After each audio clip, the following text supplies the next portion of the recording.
I'd been working probably for about 15 years. My partner and I had both enjoyed reasonable incomes. We had a large mortgage that we were supporting and a lifestyle that we had been able to enjoy. Thinking about having a family meant that we'd be reducing our income by one, and we needed to think about how could we manage the ongoing mortgage repayments whilst we'd just be on the one income, and how could we still do the things that we like to do in life on that one income. So it was important for us to understand what our financial well-being was going to look like. Well, we'd seen our advisor over a number of years. Now starting a family with my partner, we thought it would be important to go and see him again.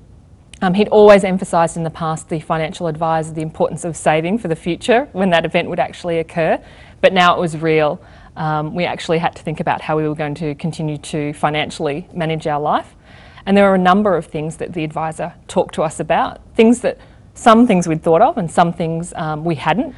So we went through a good discussion with him, firstly around cash flow planning, what that would look like in terms of our income and expenses over the duration of the maternity leave and how we'd manage that.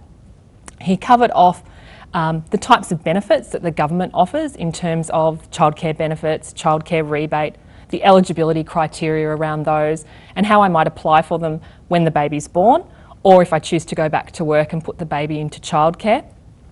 The other areas he talked to us about were things like personal insurances. So the insurances I had in place, life, term, trauma, income protection, looking at those in terms of whether they would continue to be right for the future.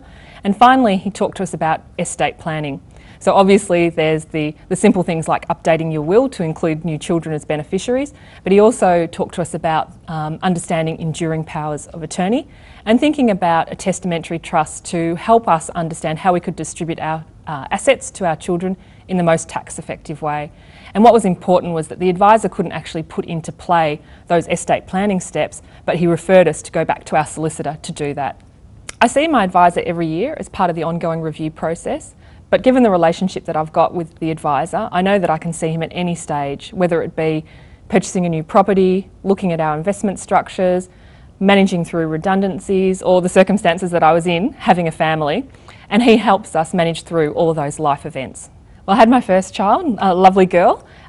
She's 18 months old and is in childcare. I went back to work and now I'm on leave again, expecting my second child fairly soon. So the advisors helped me through that period of the first child, now planning for the second child, and how we manage the financial and personal commitments going forward associated with that. Life, it happens.